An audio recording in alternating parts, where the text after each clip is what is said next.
Bonjour à tous, je suis Laurent Safou, autrice de plusieurs albums jeunesse, dont Comme un million de papillons noirs, que je viens vous présenter aujourd'hui dans le cadre d'un petit goûter de la poésie qui devait s'organiser normalement à la Bolène.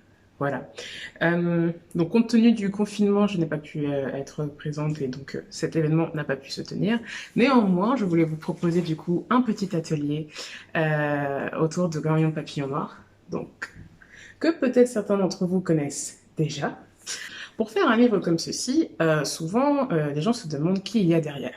Alors on a besoin en tout de trois personnes. On a d'abord l'auteur ou l'autrice, c'est-à-dire moi, la personne qui écrit l'histoire. On a également l'illustrateur ou l'illustratrice qui va faire les dessins de l'histoire.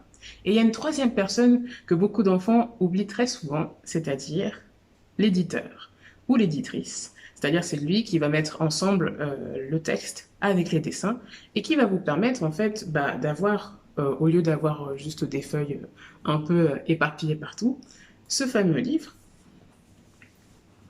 Et donc choisir parfois le titre ou mettre ensemble justement des extraits de texte avec les dessins. C'est lui qui cale tout en fait pour réaliser un livre pour enfants. Et pour ceux qui ne le connaissent pas, je voulais déjà vous faire découvrir avec une première petite lecture extraite avant qu'on passe du coup à la création. Je vous propose donc de découvrir l'histoire d'Adé maintenant.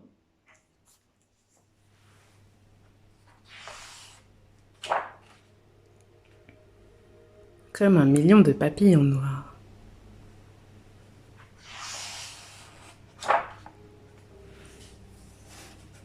Adé aimait ce jardin coloré. Pendant que son grand frère Lemzo jouait au ballon avec ses amis, elle apprenait le nom des fleurs par cœur.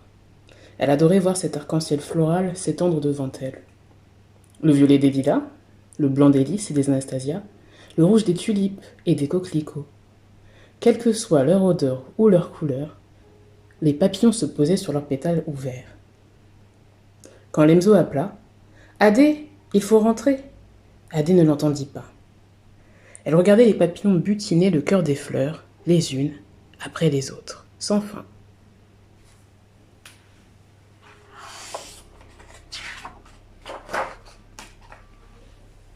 Il y avait trois choses qu'Adé adorait par-dessus tout. Les éclairs au chocolat, les papillons et poser des questions. Elle était très curieuse. Pourquoi le beurre salé est-il meilleur sur du pain chaud? Pourquoi y a-t-il de plus grandes fleurs en Martinique? Pourquoi Yaya, sa cousine, fait-elle des tresses avec du fil? Quand certaines questions lui échappaient trop longtemps, maman avait toujours les réponses. Adé se demandait parfois si les grandes personnes disaient toutes « je ne sais pas » ou si sa maman était si belle et intelligente qu'elle détenait seule toutes les réponses.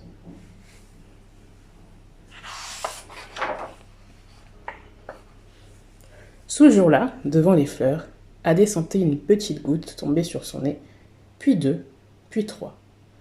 Quand Lemzo s'approcha avec Nathan et Zora, elle entendit des rires. « Pourquoi vous riez ?» demanda-t-elle, surprise. « Regarde tes cheveux, dit Nathan, ils grossissent bizarrement. »« Tes deux nattes ressemblent toujours à des carottes tordues, mais sous la pluie, c'est encore pire, » se moqua Zora. « Arrêtez de vous moquer, dit Lemzo. Viens, Adé, on s'en va. » Son frère lui prit la main, mais le mal était fait. Adé remit sa capuche sur ses nattes mouillées par la pluie et ses joues mouillées par les larmes.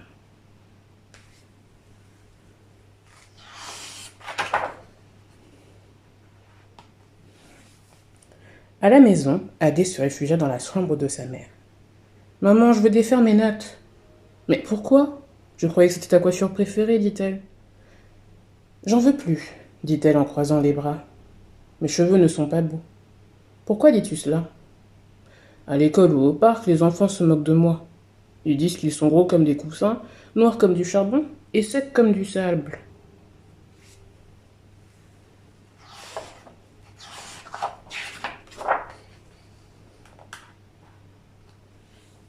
Et tu penses qu'ils ont raison?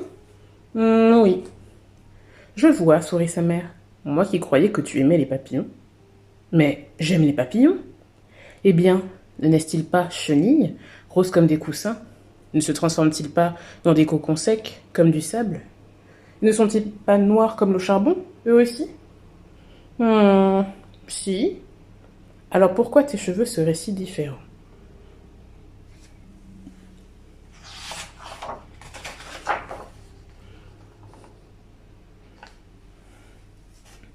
Adé réfléchit un moment. Si ses cheveux étaient aussi beaux que des papillons, pourquoi se moquait-on d'elle? Elle avait des doutes. Si mes familles sont grosses comme des chenilles et que mes chignons sont secs comme des cocons, est-ce que mes cheveux sont des papillons, eux aussi? Demanda-t-elle en montrant ses nattes. Ça, c'est à toi de les découvrir, répondit maman.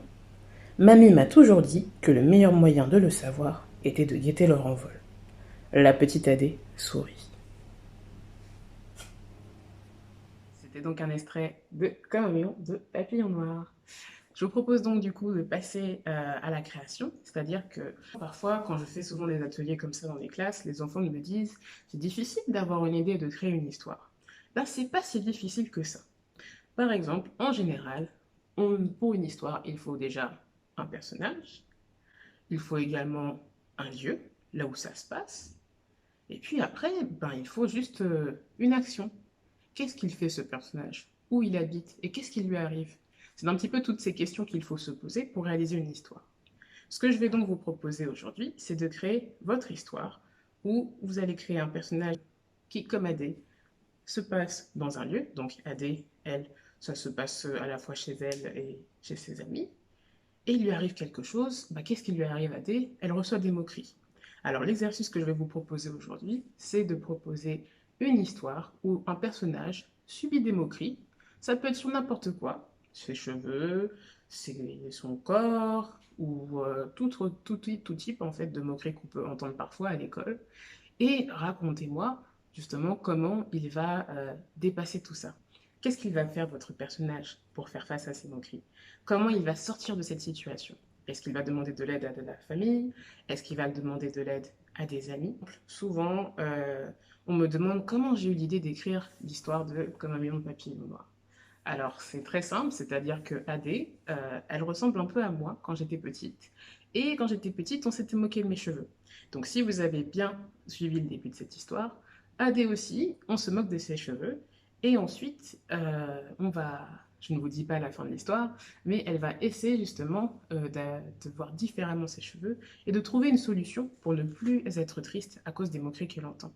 Donc, c'est à vous aussi également de créer un personnage peut-être qui vous ressemble ou peut-être pas, mais qui va subir justement des moqueries et qui va trouver une solution pour ne plus être triste, pour se trouver beau et peut-être pour être très fier de lui. Alors je vous laisse tout de suite avec cet exercice. Racontez-moi tout ça, disons, en une dizaine de lignes et on se retrouve juste après.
Alors normalement, si vous avez bien pris le temps d'écrire vos 15 petites, 10 ou 15 petites lignes, vous avez normalement dans votre histoire un personnage, le lieu où ça se passe et ce qui lui arrive à ce personnage. Une fois que vous avez votre histoire, créez et imaginez un titre. Comment va s'appeler votre histoire? Un titre, c'est toujours très difficile à trouver, mais il suffit de savoir de quoi parle le sujet. Est-ce que dans votre titre, vous allez mettre le prénom de votre personnage ou est-ce que vous allez mettre un petit indice de ce qui lui arrive? Donc, si je dis le château de la sorcière, on va imaginer forcément qu'il y a une sorcière et peut-être que ça fait un petit peu peur. Voilà, essayez d'imaginer quel titre vous pourriez donner à votre histoire.